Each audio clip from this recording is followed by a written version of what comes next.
সকালে রাজধানীর সিবিডি কার্যালয়ে আয়োজন করা হয় বাংলাদেশ অর্থনৈতিক উন্নয়নের স্বাধীন পর্যালোচনা বিষয়ক অনুষ্ঠানের।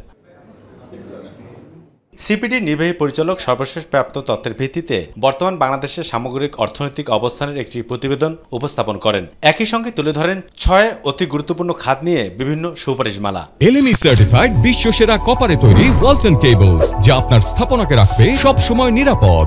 আমরা এই যে 6টি খাতের পারফরম্যান্স নিয়ে একটা বিশ্লেষণ করলাম, সেখানে আমরা দেখলাম যে অর্থনৈতিক পুনরুদ্ধারের জন্য বেশ কিছু ইতিবাচক পদক্ষেপ দেখা যাচ্ছে। পরে নির্বাচনের মোক্ষম সময় কবে এমন প্রশ্ন করা হলে উত্তরে তিনি বলেন, সরকার গঠনের 9 মাস পেরিয়ে গেছে, কাজেই নির্বাচনের সুনির্দিষ্ট তারিখ ঘোষণা করার সময় এসে গেছে।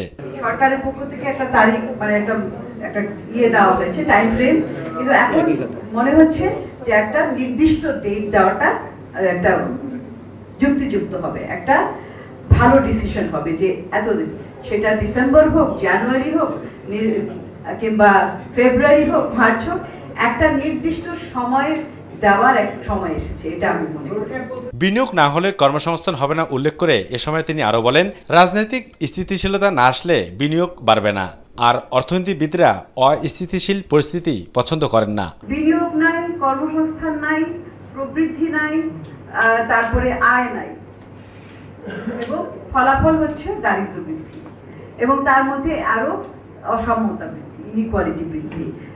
এইটাই একটা দারিদ্র্যের দুষ্ট চক্র হয়ে যাবে।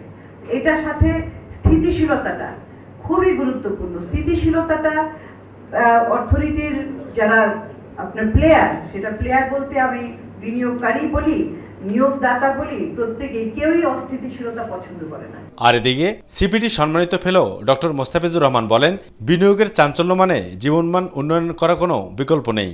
ইনভেস্টমেন্টের যে আপটেক হয় নাই এবং প্রাইভেট সেক্টরের ক্রেডিট আপটেকও যে স্লো এবং টার্গেটের থেকে কম, সেটা দ্বারা ওইটা করেবলেটেড হয়, ওইটা দ্বারাও প্রমাণিত হয়। তবে অর্থনৈতিক প্রতিটি খাতে সংস্কার দ্রুত বাস্তবায়ন আলাদা করে ট্রান্সপোর্ট গঠনের সুপারিশ করেন সিপিডি।